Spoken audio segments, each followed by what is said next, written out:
I guess it's just all about information here to know a lot of different talk. It makes us question ourselves, wondering what exactly is gonna happen. It's almost the same moment as when have a Ryufu actually asked, say, what do you desire for uniting this one? In this Kingdom chapter 487, hi for those who are watching, this is me, Angry Anime Fan, the Despair Reviewer, bringing you a sort of moment to tell you about this chapter. Well, it was all talk, nothing action. In fact, it was so much talk that I, for one, uh, is don't really know what happened.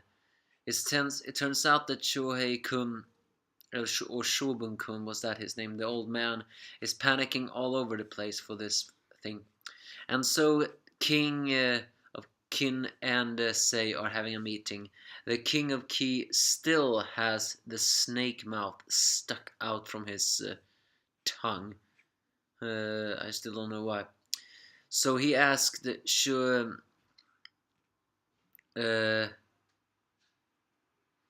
so they asked Shuhei-kun, the one who also wants to unite China and is the chief of military, to leave them. So why do they want to have Shobun-kun here? Well, maybe because they consider Shobun-kun a pushover or an old man, or maybe someone who has known the Majesty his longest. And so King present himself, Ouken, 8th king of the state of Qi, and when he presents himself, he commands a terrifying aura. And so Sei also introduces himself, and he creates a breeze. Wonder exactly what is the most presence here. During the meeting, uh, as the king, Sei of course thanks Ouken, as his name is. That Ouken name sounds familiar. But of course he says it wasn't out of desire to help Shin. It was because, well, he says because he believed that the world where Shin had been destroyed, its lands and people been fought over, would be a world of such a depraved nation that I could not even bear to look at it. However, it's now that the fact that Sei and Qin managed to survive is causing him a lot of different peculiar. If for this king, Ouken considers uniting China an act of depravity, which is actually a bit of true.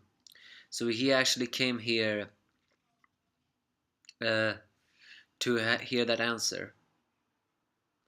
So when King Ouken heard that, he actually thought of joining forces with Cao and rally a second coalition army. Uh, but the only thing that stopped Ouken was the words, "There would come a world where a man need not to kill each other." But Ouken still believes that is just naive. And even though Ouken felt like it moved his chest for him, uh, he says it almost like there is a certain reality Sei hasn't overlooked, according to him at least. For he says it like to destroy a state, a nation, a country is to force the people of the vanquished enemy into becoming citizens of Qin. Have you given any thought of their plight? For a citizen, their nation is the soil. So he's basically saying what we all have been a bit wondering. If he destroys all of the other states and unify them into one state, then then people will people really follow? Of course they wouldn't, because, well, they've just lost their home. So for him, he considers that an even bigger act of depravity than this twisted 500-year warfare or war. Uh, so he demands to say, "Give me a satisfying answer that even I, the king of Qi, one of the enemies that must inevitably be removed in your path, is." Why do you want to unite China? What do you think What will you do to all the citizens? What will you force them through violence and crush their homelands?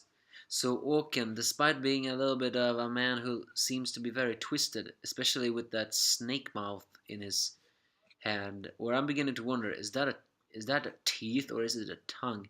No, I think it is the snake head. Even someone like that who he eats that constantly seems to have be a guy who do not want to see too much war and depravity all the time. So he demands to say, give me a satisfying answer. If you don't, then I will unite with Sao and crush Qin.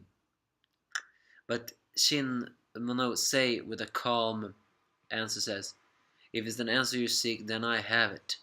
What is that answer? Well, when he talked to Ryufu, he talked about how people are light, or something like that. And talked about, well, I actually forgot what he said, because it was also just like this much word. But Ryufei is basically saying just the same thing as Ouken is saying. To force everything into this is just the same thing as is a bigger villainy than anything. It's also what Kanki said to Shin, although Kanki's reasons were way different than these two kings. After all, Kanki is a man who only believes that slaughtering is a way of life. But Ryufu wanted to conquer the world and have all the money because he believed that money was the only way to buy people's happiness. And Ouken seems to be a man who doesn't like to see violence too much. Even though he has gotten used to it all over the years, he considers that one part of life will definitely be destroyed. So he demands to say, give me a satisfying answer on why this will not cause depravity, nor why it will become a meaningless fantasy. What will Sei's answer be? Will it be something about the light that he gave to Ryufu? And answer, do you remember that chapter? Do tell me instead what Sei said. And will this answer calm Key? I don't know what happened in history. You can also tell me that. So give me your thoughts if you have any.